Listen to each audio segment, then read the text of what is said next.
With the exception of Jurgen Klopp and Pep Guardiola, Manchester United could theoretically probably pick any manager in the world to come and join them. However, it was announced this morning officially by the club that they had settled on Erik Ten Hag. I'd like to look at a couple of other names that I would have considered were either Manchester United board and how the board are likely to deal with Erik Ten Hag. So first of all, I'm going to mention a couple of names of managers that if I was the Manchester United board, I would have taken a closer look at. Firstly, of course, Carlo Ancelotti, who in my opinion is the best manager in the world. I know it's an unpopular opinion, but I believe he is. Unai Emery, who has worked wonders with Villarreal, and who anyone but an Arsenal fan would probably agree did quite well with Arsenal, with a very, very incapable squad.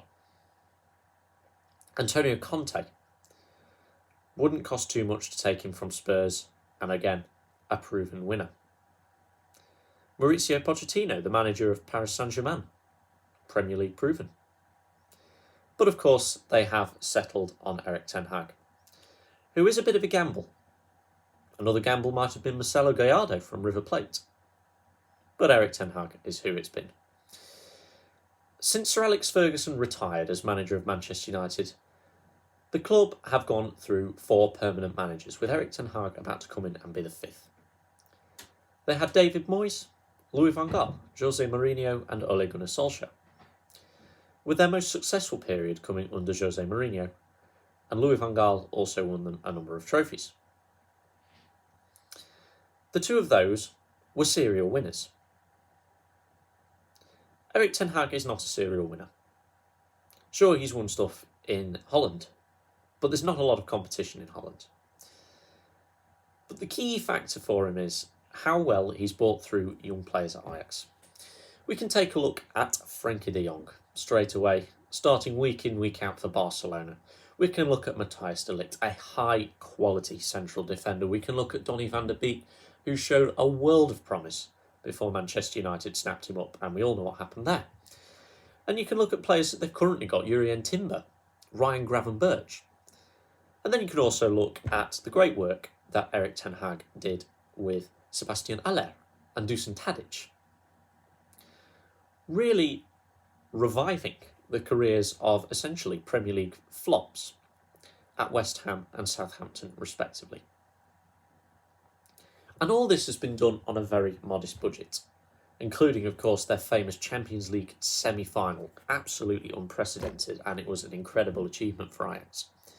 And I think that's where Manchester United owners are looking. They're seeing how he's done this, how much money he's spent. And they're thinking, we don't have to spend a lot of money here, and we're getting in a manager who could be very, very successful. Manchester United owners, we know, are greedy, and many of the Manchester United fans don't want them there at all. Because their strategy and their buying and their recruitment is very poor. The manager isn't consulted. Just take a look at Paul Pogba and how Jose Mourinho called him a virus. Manchester United is a club that has been in some kind of transitional period for the past decade.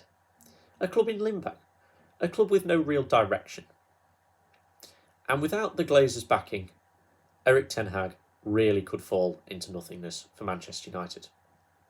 Of course, the United fans will be hoping for the best. And it would be great if Erik Ten Hag is a success. But realistically speaking, I don't see the Glazers changing their strategy at Manchester United. And I really believe that Erik Ten Hag is going to be set up to fail.